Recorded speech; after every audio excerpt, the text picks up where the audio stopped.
ამ ბოლო ერთი თვის მანძილზე ჩვენ ვხედავთ, რომ აი მოწია რაღაცა, ვითომუმნებელი და ან ციკლით დამთავრდა, ან დაუშვათ ფსიქოზით. სასიკვდილო ქიმიური ბომბი ქართულ ინტერნეტ სივრცეში, ნარკოტიკების შავ ბაზარზე ახალი განსაკუთრებით საშიში სინთეზური ნივთიერება გამოჩნდა.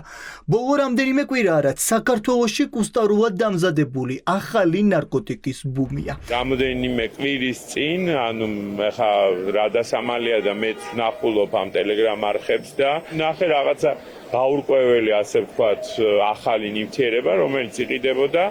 მე ესე ვთქვათ, ეგრეთ წოდებულ ბაბლში გავიკითხე რა არის და მითხრეს, რომ სავარაუდოდ რომ ეს არის და მე უკვე დავინტერესდი და ბევრი, ასე ვთქვათ, შემთხვევა უკვე აღმოჩნდა, რომ ეს ტიპის ნარკოტიკი.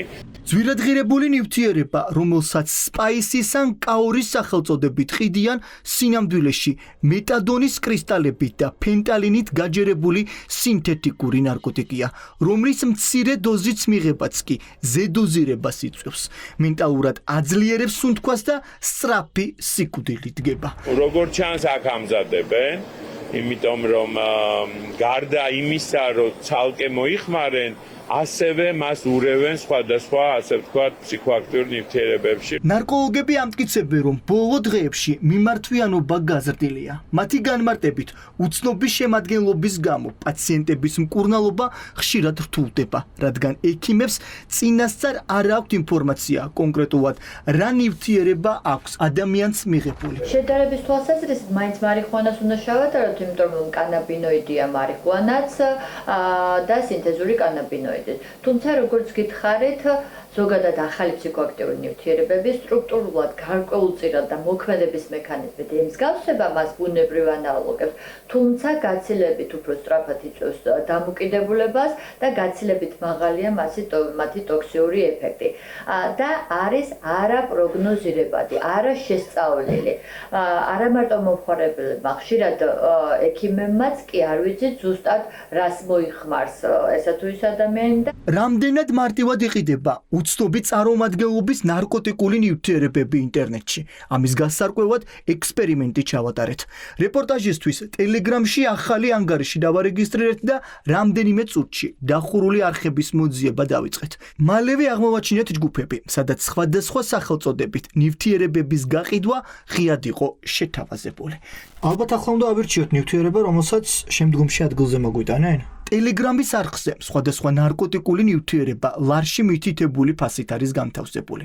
სასურველი ნივთიერების არჩევის შემდეგ მომხმარებელს გადახდის ინსტრუქციას უგზავნიან, ხოლო თანხის გადარიცხვის შემდეგ ლოკაციას, სადაც ეგრეთ წოდებულ დამდებს ნარკოტიკული ნივთიერება წინასწარ აქვს დატოვებული. ანუ ახლა გვიწერს, რომ თუ 28 წუთში შეკვეთის ღირებულებას არ გადავიხდით, ავტომატურად გაუქმდება შეკვეთა. რამდენიმე თვის წინ კუსტარულად დამზადებული ნარკოტიკი, რომელიც ახალგაზრდა კაცმა დავით ბლიაძემ ტელეგრამ არხის მეშვეობით შეიძინა, ნარკოტიკის მიღებიდან რამდენიმე საათში გარდაიცვალა. ბლიაძის ოჯახი უკვე რამდენიმე თვეა, რაც იმ პირების დასჯას ითხოვს, რომლებიც სიკვდილის ექსპრონტის უპრეცედენტო სქემაზე არიან გადასულები. ეს ემსახურება ერთადერთ რამეს, რომ არ დაფიქსირდეს ნარკოტიკით გარდაცვალებულები და სტატისტიკა იყოს, ვითომ გარდაიცვალა გულით, გარდაიცვალა იშემით და ასე შემდეგ. სიამოვნეში იხოცებიან ეს ბავშვები და ეს ახალგაზრდები, ესე იგი კიდე ერთხელ აქვე ვიტყვი თქვენ ტელევიზიით, რომ ღამეში მინიმუმ 4 ბავშვი, 4 ახალგაზრდა ადამიანი იღუპება მხოლოდ თბილისში და 16 ადამიანი ერთი კვირის განმავლობაში ზასტავაზე გარდაიცვალნენ ახალგაზრდები. ამ დოზით წარმოგიდგენია, ესე იგი ბარიგებს სასაფლაოზე აკავებენ და ამ დროს საზღვარზე შემოდის ენ რაოდენობის ნარკოტიკი. და ამას თურმე აქ აკავებ მერე ფონიჭალაში.